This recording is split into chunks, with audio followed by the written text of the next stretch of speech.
سلام و خوش آمدید به اخباری آزادی که آخرین خبرهای تاجیکستان و جهان را پیشنهادی شما میکند. امروز 21 آگوست است و من زرنگزی نوروزشاه با همکارانم در این نشر برنامه در خدمت شماییم. نخست توجه کنید به موضوع گزارش‌های امروز. روسیه با هدف ثبت مهاجران در کمیساریات‌های حربی عملیات راه اندازی کرده است. مهاجران تاجیک میگویند این یک راه دیگری رشوه‌ستانی است. پلیس با ما گفت هر کسی 10,000 روبل دهد آزاد میکنیم. اگر ندهید شما را دوباره به بازداشتگاه پلیس انتقال میدهیم. مقامات پاکستان با حبس 10 نفر میگویند عاملان حمله دسته‌جمعانه بر نصرانی‌ها را جزا میدهند. آن چیزی را که از سر گذراندیم از یاد برده نمیتوانیم. شهر نیمه‌خالی و لغو سفر بروشان، جزئیات و انتظارات ساکنان و کارشناسان از سفر پرزیدنت تاجیکستان به ولایت مختار کوهستانی بدخشان.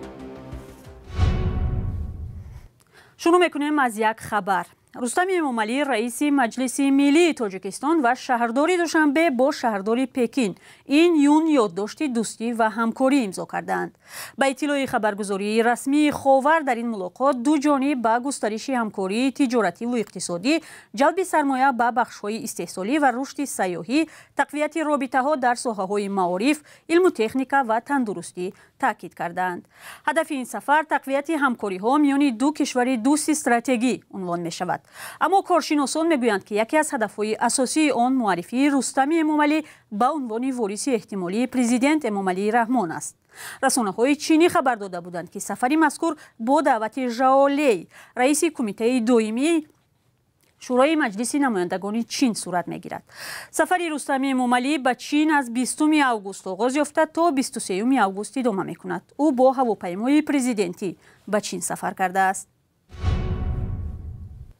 در جریان عملیات میگرانت یا مهاجر که تخمیناً یک هفته این جانب در روسیه ادامه دارد، هزاران مهاجر بازداشت شده و صدها تن دیگر را برای اخراج از قلمرو روسیه آماده کردند.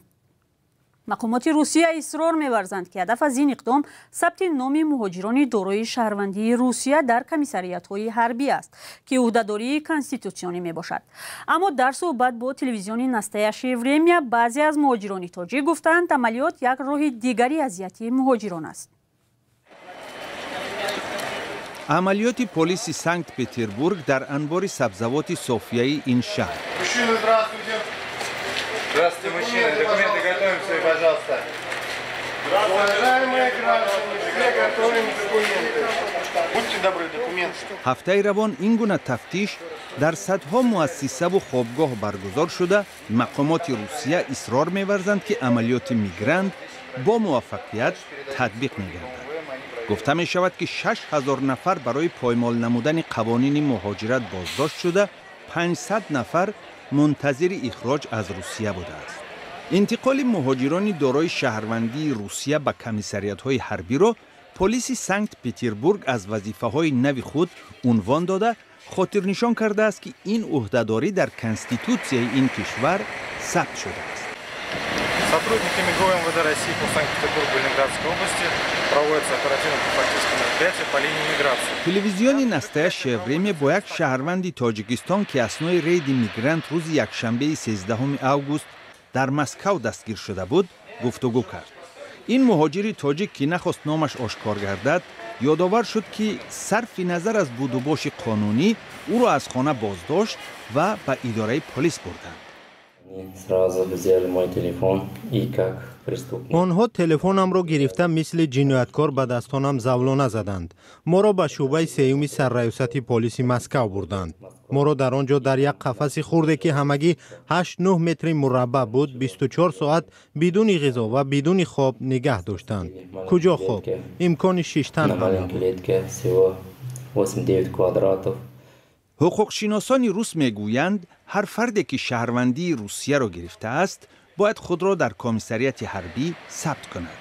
استثنا شهروندان تاجیکستانند که طبق سازش میان تاجیکستان و روسیه در حال ادای خدمت حربی در وطنشان از خدمت حربی در روسیه آزادند. همچنان خارجیانی که شهروند روسیه شده اند مثل روس‌ها حق دارند که زمان خدمت حربی را به تأخیر گذارند. به قول کارشناسان و مهاجران همین عامل به مقامات روسیه امکان وسیع برای سوء استفاده از وضعیت را فراهم می‌آورد. ما تا ساعت 8 بیگاه منتظر بودیم. ما را به دادگاه برده گفتند که با قرار سود هر یکی ما 5000 روبلی جریمه می‌شویم. ولی دادگاه دایر نشد. پلیس به ما گفت هر کسی 10000 روبل دهد آزاد می‌کنیم. اگر ندهید شما را دوباره به بازداشتگاه پلیس انتقال می‌دهیم. 90% بازداشت شده ها پول را داده جان خود را خلاص کردند. با آغاز تجاوز روسیه به خاک اوکراین، حامیان حقوق بارها شکایت کردند که مقامات روسیه اجباراً مهاجران را به جنگ اوکراین می‌فرستند. مهاجران یکی از گروه‌هایی میباشند که هدفمندانه برای خدمت در ارتش جلب میشوند. این عمل با استفاده از تشویق یعنی شهروندی و معاش خوب و تهدید یعنی اخراج به وطن، منع ورود به روسیه و یا نگهداری طولانی در بازداشتگاه‌های موقتی صورت میگیرد. گفتنی هم که چند فشار بالای مهاجران زیاد شود، همانقدر سفربری به ارتش از حساب آنها افزایش می‌یابد. هفته گذشته در گوشه‌های مختلف روسیه عملیات تفتیش و بازداشت مهاجران برگزار شد که ظاهراً هدف آن در نهایت امر سفربری مهاجران به جنگ اوکراین میباشد. شما اخباری آزادی را تماشا دارید. مقامات پاکستان بعد از حمله توده‌های خشمگین مسلمان به کلیسا و خانه مسیحیان در جرانوالا، سیرحالی‌ترین شهر ولایت پنجاب، کمش 170 کس را دستگیر کردند. حمله روز 16 آگوست امسال صورت گرفت. ناراضیان گفتند گویا 2 نفر از اهالی جرانوالا به کتاب مقدس مسلمانان توهین کردند. حالا مردم به خانه‌های ویران شده برمیگردند، ولی میگویند احساس خطر میکنند. چرا؟ گزارش صدای امریکا را همکارم کیومر سیاتو تقدیم میکند. اشک میریزند و یکدیگر را به آغوش میگیرند و دعا میکنند. بازگشت صاحبان خانه های ویران شده در جرانوالای پاکستان. ادعای آنکه 2 مرد مسیحی در اینجا به قرآن، کتاب مقدس مسلمانان، توهین کردند باعث به خشم و اعتراض صدها مسلمان شد. در حالی که اعلان حمله به ما از مسجدها بلند می شد، پلیس 10-15 دقیقه وقت داد که اینجا را ترک کنیم. مسیحیان جرانوالا میگویند خانه هایشان سوخته و خاکستر شد و همه آن چیزی را که سالهای دراز جمع آورده بودند از دست دادند. باید دخترمان را توی میکردیم، برایش زر و زیور خریده بودیم. همه این پول نقد، تجهیزات برقی و اشیاء ساختمانی را که برای بنیاد خانه گرفته بودیم دزدیدند. کلیسای کاتولیکی ویران شده است و مسیحیان اینجا دیگر مکان عبادت ندارند. مسئولان حکومت ضرری رسیده را حساب میکنند. هر یک عائله کمش از 700 تا 1000 دلار زیان دیده است. بعضی ها بیشتر از 5000 دلار ضرر دیدند. بعضی از زنان و مردان زیر آسمان باز و در هوای گرم اشیای باقی ماندهشان را پاسبانی میکنند. روحانیان از کلیسای شهرهای دیگر برای ابراز همدردی می آیند. آنها عدالت می خواهند. از حکومت پاکستان درخواست می کنم که نه تنها اظهار تسلیت بکنند یا محکوم نماید، بلکه راه حل مناسب را یابد تا وقت شخصان گناهکار در این قضیه جزا نگیرند چنین عملها ادامه خواهند یافت. در گذشته نیز در پاکستان چند حمله ضد مسیحیان اتفاق افتاده بود، ولی مقامات به آنها کمتر واکنش کردند. بد اخلاق‌ها با رفتار خود تصورات نادرست را درباره اسلام به نمایش می‌گذارند. ماموران پلیس شهر جرانوالا را نظارت می‌کنند، ولی ساکنان می‌گویند که دیگر هیچگاه خود را امن احساس نخواهند کرد. آن چیزی را که از سر گذراندیم از یاد برده نمی‌توانیم.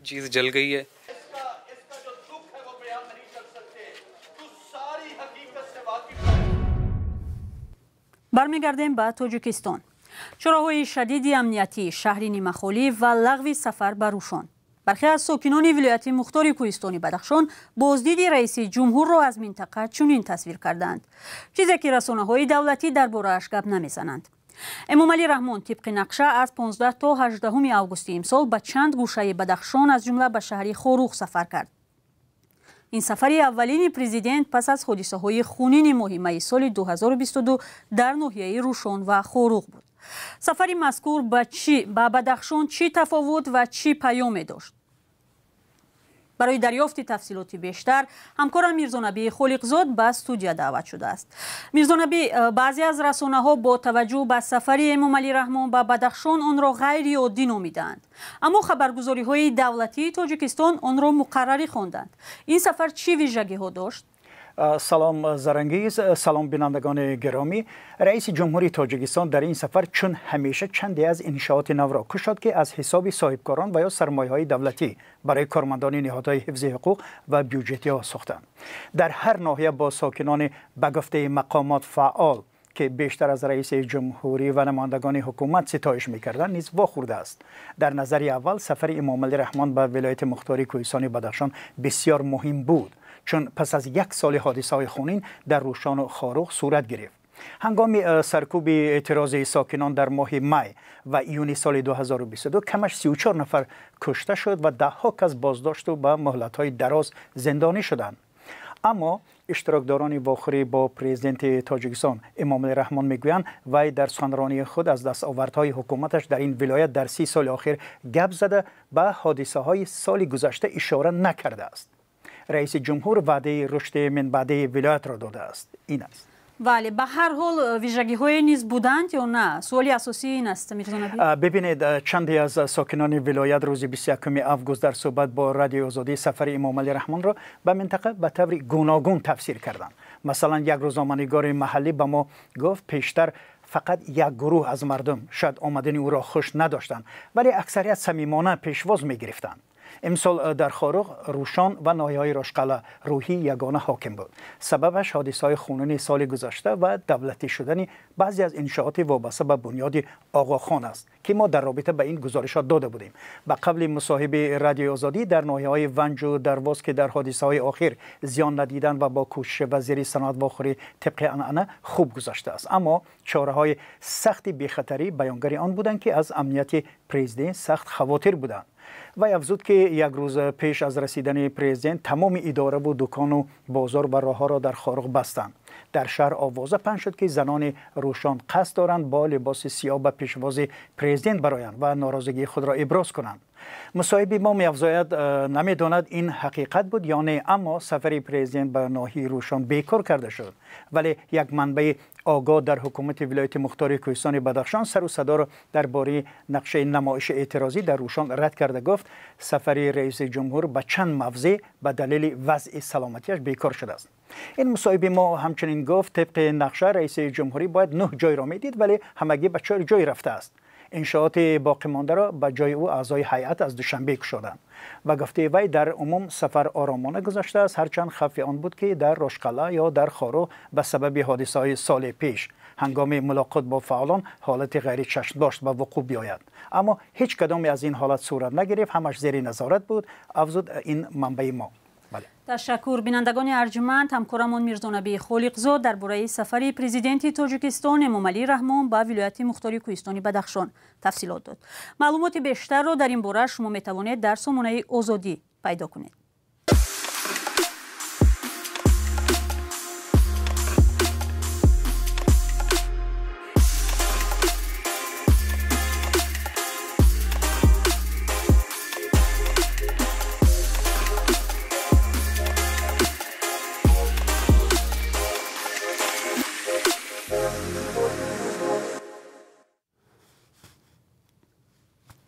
برنامه رو با یک خبر به پایان میبریم. در مسابقات بین المللی جودو زاگرب گرند پریکس 2023 که روزهای 18-20 آگوست در شهر زاگرب خرواتیا برگزار شد، هر دو پهلوان تاجیک اوبید جیبوف و جهانگیر مجیدوف ناکام شده از حق ادامه مبارزه محروم گشتند.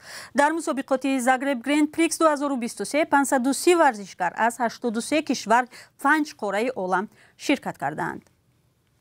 سپاس بیننده عزیز که تا این لحظه ما رو همراهی کردید. خبرهای از این بیشتر را با عکس و ویدیو در وبسایت azadi.org و صفحه های رادیوی آزادی در توییتر و تلگرام، فیسبوک و اینستاگرام و تیک تاک و یوتیوب پیدا و تماشا کنید. خوب و خوش و کامگار باشید و خدا نگهدار شما.